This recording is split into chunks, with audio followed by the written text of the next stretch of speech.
अनुकूलता बनाने की कोशिश करें और उनका दुर्भाग्य तोड़ने का प्रयास करें, उनकी भक्ति जगाए।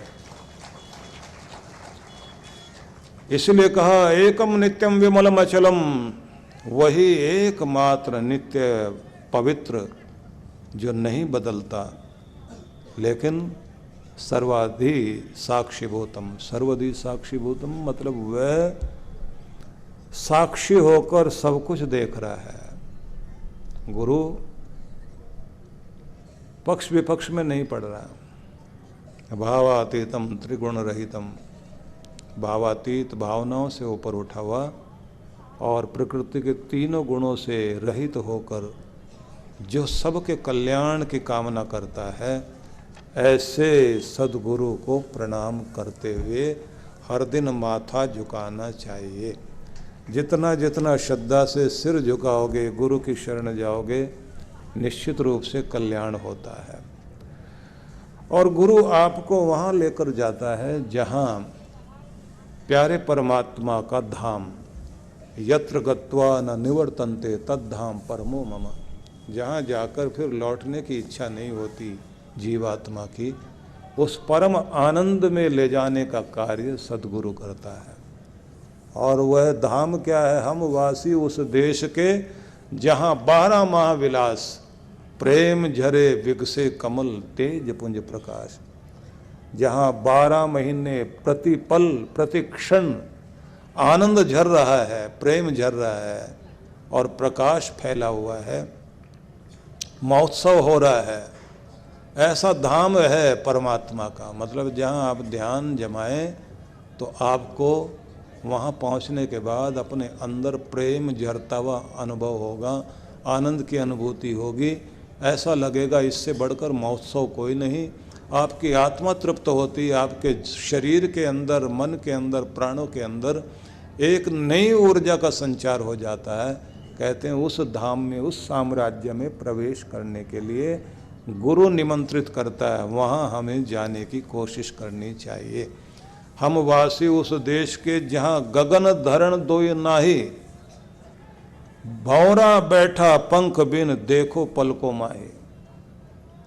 मतलब क्या कह रहे हैं ये कि हम वहाँ के रहने वाले, उस देश से आए और उसी देश में हमें जाना चाहिए जहाँ न धरती है न आकाश है। मतलब आकार प्रकार की दुनिया नहीं है वहाँ। भौरा बैठा पंख बिन, भौरा बिना पंखों वाला, देखो पलकों माई, आंखों में बैठा हुआ।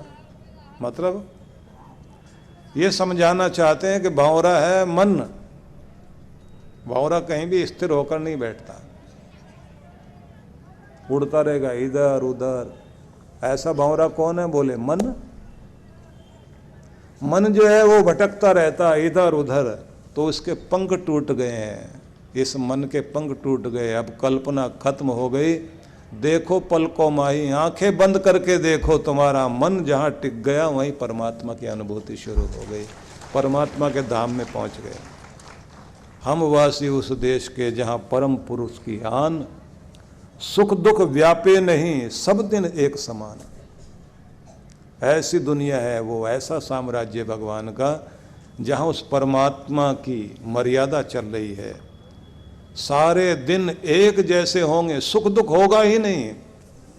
सारे सुख दुख इस दुनिया के हैं, लेकिन जहाँ सुख दुख खत्म हो जाते हैं, अवस्थाएं खत्म हो जाती, बचपन जवानी बुढ़ापा कुछ भी नहीं, रोग शोक कुछ भी नहीं, धनी निर्धनता कुछ भी नहीं, डर निर्भयता कुछ नहीं, एक समान एक स्थिति में जहाँ आप हर पल रहते हैं, आनंद ही आनंद, प्रेम ही प्रेम, शक्ति ही शक्ति, तृप्ति ही तृप्ति, और कुछ पाने की चाह जहाँ नहीं है, वो धाम है परमात्मा का। वहाँ सद्गुरु लेकर जाता है।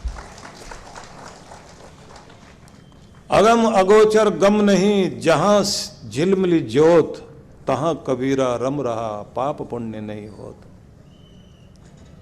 अगम अगोचर गम नहीं, गम कोई नहीं है, पीड़ा कोई नहीं, दुख कोई नहीं है।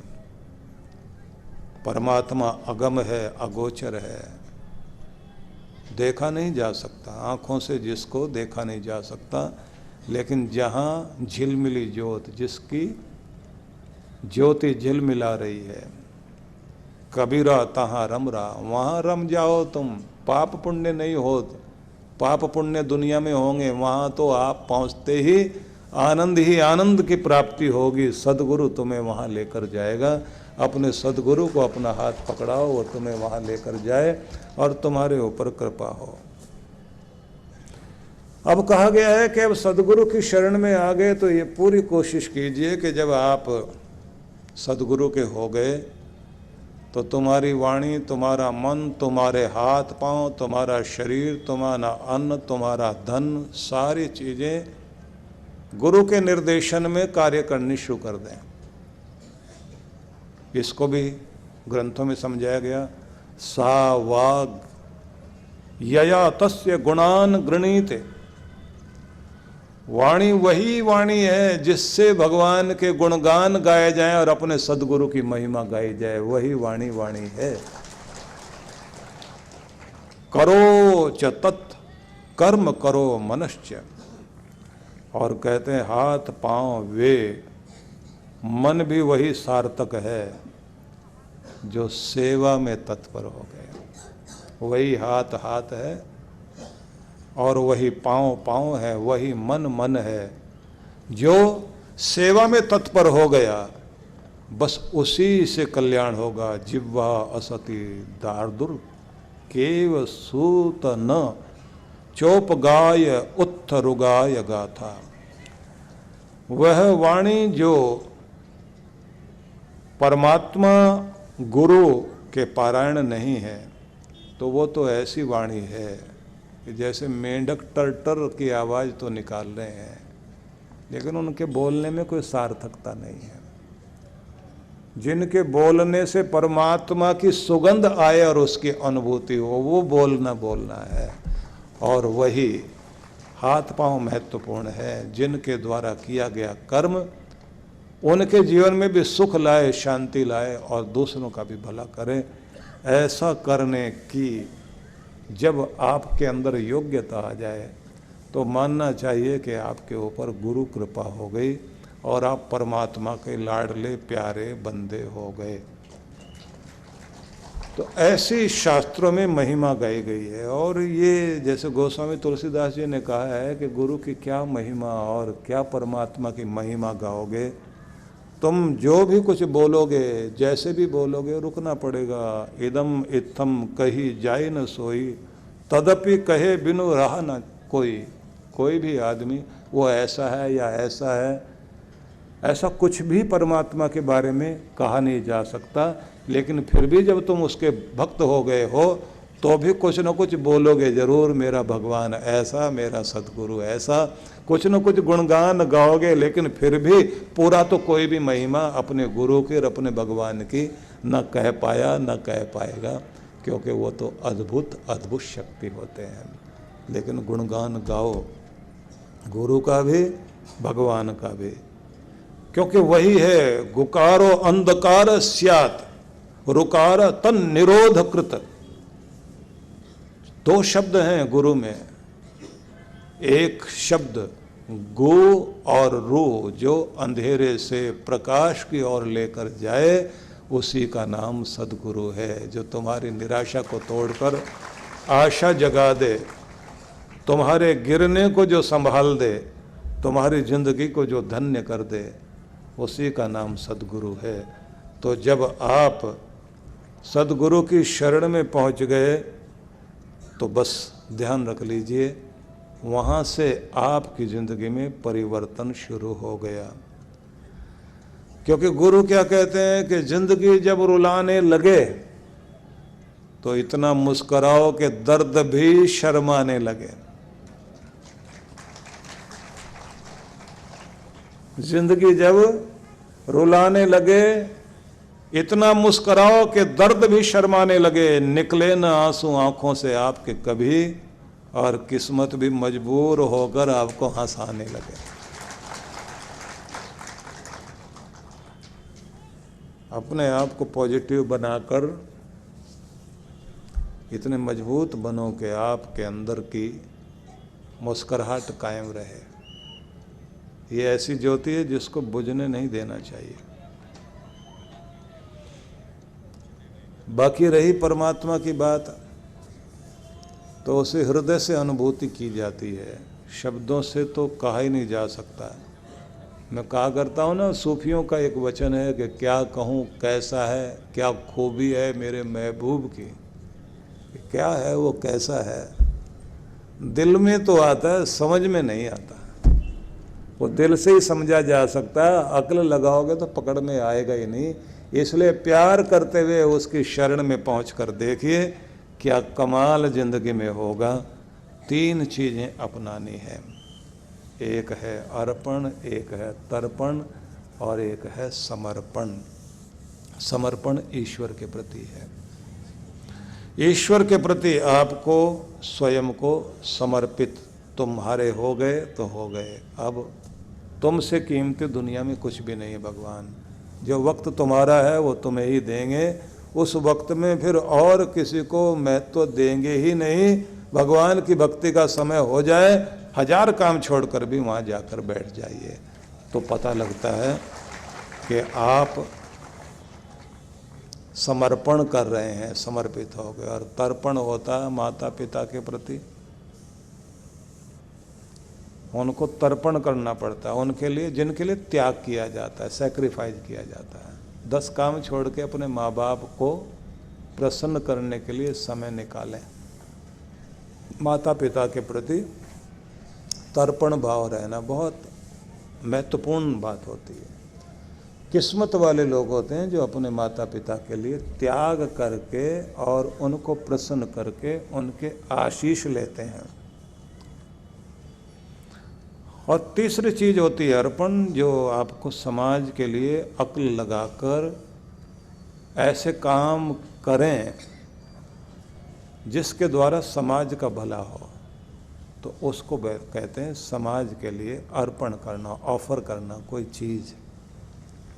तो अपने यहाँ एक परंपरा थी, कहते थे कि हर आदमी को एक तो भगवान को अपना पार्टनर बनाना चाहिए, भगवान को, गुरु को अपनी कमाई का कुछ हिस्सा सेवा के लिए अर्पित होगा,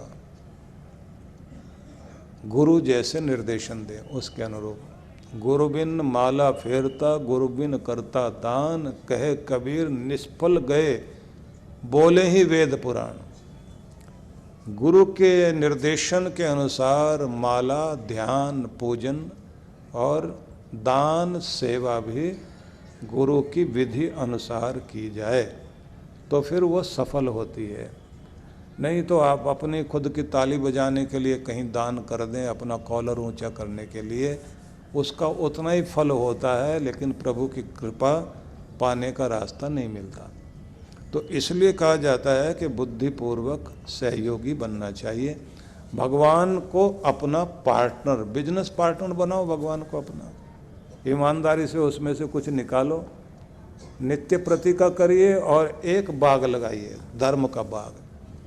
बाग पहले लगा लें तो बहुत अच्छी बात है, नहीं तो अपनी उम्र के ढलान पर जाकर जब रिटायरमेंट आने का समय हो तो उसमें से पैसे मिलेंगे, संभाल के आपने अपने लिए रखने हैं और उसे बहुत संभाल के खर्च करना है।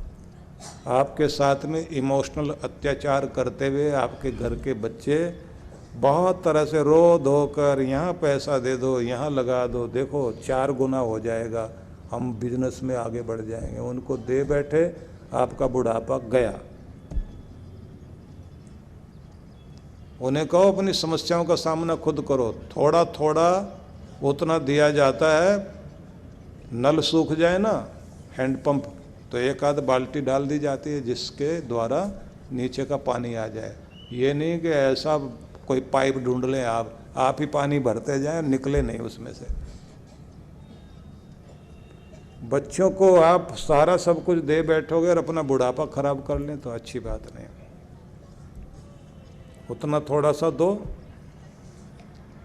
क्योंकि जहां आपका धन काम आ जाएगा वहां कोई और काम नहीं आएगा। वो जो कहते हैं ना कि ए जर, तू खुदा तो नहीं है, धन के लिए कहा है कि तू भगवान नहीं है। ए जर तो खुदा नहीं है, लेकिन खुदा से कम भी नहीं है। तेरे बिना भी काम नहीं चलता। इस दुनिया में बिना पैसे के कोई काम नहीं होता। अपना कमाओ, अपना बचाओ, अपने बुढ़ापे के लिए सुरक्षित रखो। जब आप नहीं रहोगे तो उसके बाद तो जिनको घर वालों को मिलना है मिल जाएगा। अपना दान पुण्य भी, मतलब उस समय पुण्य का बाग लगाना चाहिए। पुण्य का बाग लगाने का मतलब होता कोई ऐसी चीज बनवा देना कि धरती पर वो आपकी निशानी बनकर पुण्य के काम में लग रही हो और उसका पुण्य अंश आपके खाते से जुड़ा रहे। आप जहां जिस लोक में हो वहीं आपको वहां की ठंडक मिल रही हो। तो ऐसा कोई भी कार्य व्यक्ति करता है तो वो बहुत कृपा होती है। आपके पूर्वजों ने ऐसी ऐसी चीजें बनवाई।